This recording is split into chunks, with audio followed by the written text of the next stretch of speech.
Hey, what's going on, guys? Christian Hanna Horror here. I thought it'd be fun to do another retrospective today because I have Friday the 13th hangover. So yesterday, I enjoyed Friday the 13th Part 2. That was the movie I decided to really showcase for this Friday the 13th. 'Cause sometimes I'll binge them, but I like to have specific memories on Friday the 13th of which ones I would watch. And this year was Friday the 13th Part 2. And I really want to talk about this entry today because this is one that has really evolved in my eyes over the years. I've always been a fan of the more of the latter sequels. In my infancy with loving this franchise, I really loved the zombie dead Jason from part 6 and 7 and 8 and Jason Goes to Hell. And I never really appreciated parts 1 or 2 for the longest time. As a matter of fact, I used to think part 1 was a bad film. Not necessarily bad, just it was cheap. And, you know, I started reevaluating these films. I started watching them as more of, I guess, an experienced horror fan, watching different types of movies, watching more Italian-style movies, that some of them are really more story-building and atmosphere rather than just boom, boom, boom, boom, scene by scene.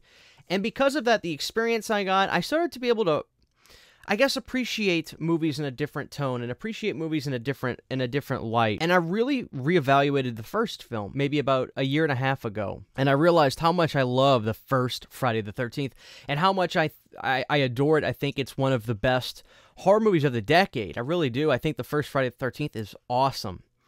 But it never made me go back and, you know, say, well, let's reevaluate 2, because that's the one obviously that has Jason in it and Jason's returned and he's back to take over the franchise. But I remember maybe about 6 months ago or so, I was doing the what's now called the Region Free Show with Pizzile and friends, and we watched Friday the 13th Part 2. And this was right after I really fell in love with the first movie, with the atmosphere that Sean Cunningham built and the pace of that film.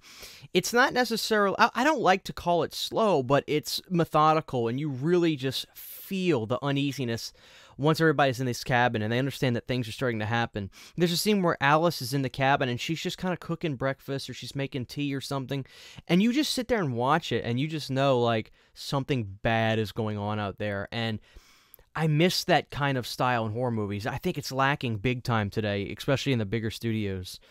Everything is just boom, boom, boom, boom now, and it's really a shame.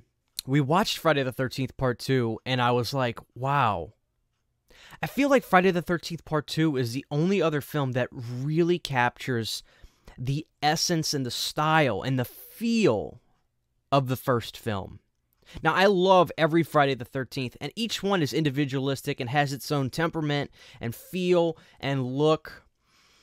But I always felt that now, or I feel now, that the first Friday the 13th and the second Friday the 13th really feel related in its tone. Obviously, the story takes a different turn, and Jason, who was a dream sequence in the first one, has now come back and has taken over. But in Part 2, like, I really feel the exact same temperament and mood of the first film. And it's for good reason. You know, Steve Miner was Sean Cunningham's protege. Sean Cunningham produced Part 2, so I'm sure he was involved in it and helping Steve attain what I think is that absolute spookiest tone that you feel throughout, you know, that's not necessarily there throughout the rest of the series. While they all have individualistic feels that I enjoy, the first 2 Friday the 13th, I think the tone and the feel of those films are so immaculate in its spookiness and campfire nighttime vibes. It's just, those 2 movies are metaphors to me for spooky campfire atmosphere. And I really love Friday the 13th Part 2 so much now. And I never disliked it, but it's just grown. It's the evolution of my love for these films. It blows my mind year by year.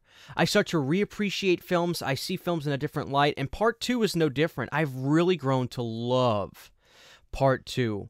I really have grown to love the atmosphere that it feels just like the first film, and I almost wish that we could have kept that atmosphere for a few more films, because it truly is so classic horror. It's so classic horror, and I love it so much. You know, the characters in Part 2, again, I feel like they're similar to the characters in Part 1. They go out of their way to have real dialogues, real conversations, real pacings of the conversations, and they feel so, it's almost just non-cinematic. It's so real. I mean, the scene where Ginny is at the bar talking to him about, well, what would the Jason guy be like? You know, what would he be like? Is he a frightened guy in a child's mind? Like, what's going on? Again, I love the entire franchise, but the mood is so similar from 1 and 2, and I just love it because of that. And Jason as Tater Sack Jason, I think actually makes this film special because there is no more Tater Sack Jason after this. Obviously, we know he became the hockey mask wielding maniac. And while the hockey mask is iconic, no denying that. I wouldn't even dare deny that. I think that Part 2 has its own unique flavor and will continue to always be individualistic in the sense that it's the only one with the potato sack, and I love it for that. I love the potato sack. That Jason, portrayed by Steve Dash and Warrington, who did the one scene at the end, although I think he did a couple other stuff that wasn't really hard, but, you know, Steve Dash was the Jason in the film. Agitated performance, just that sentiment that he had in that film was perfect for the tone of the film. I just think Part 2 is really a flawless slasher movie. You know, I've called the final chapter the greatest slasher movie in the world. I think Friday the 13th Part 2 certainly has a good argument to also be called that as well.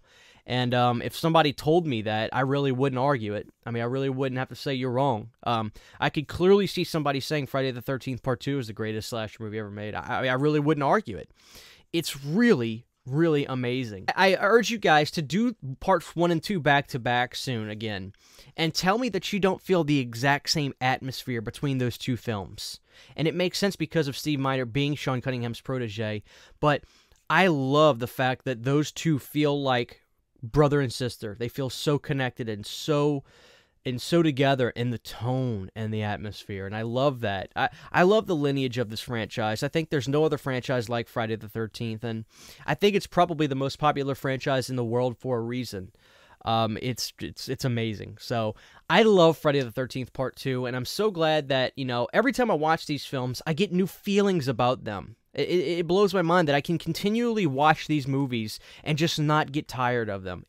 It's one of the greatest gifts in the world. So thank you to all involved making this franchise: Sean, Steve Miner, C.J. Graham, Kane Hodder, Tom McClellan, all of them. It's amazing how much we can rewatch these films and love them. It makes me so excited. It makes me so excited that this will constantly get used in my house, and it's amazing. But I digress. But Friday the 13th Part 2, what are your thoughts on that amazing film? I'm blown away till this day by how much I can reappreciate, reevaluate these films, and find them in a much brighter light than before. And Part 2 is certainly top 5 for me at this point. I think it's truly amazing. This is Christian Hanna Horror, little Friday the 13th hangover. We'll see you guys next time.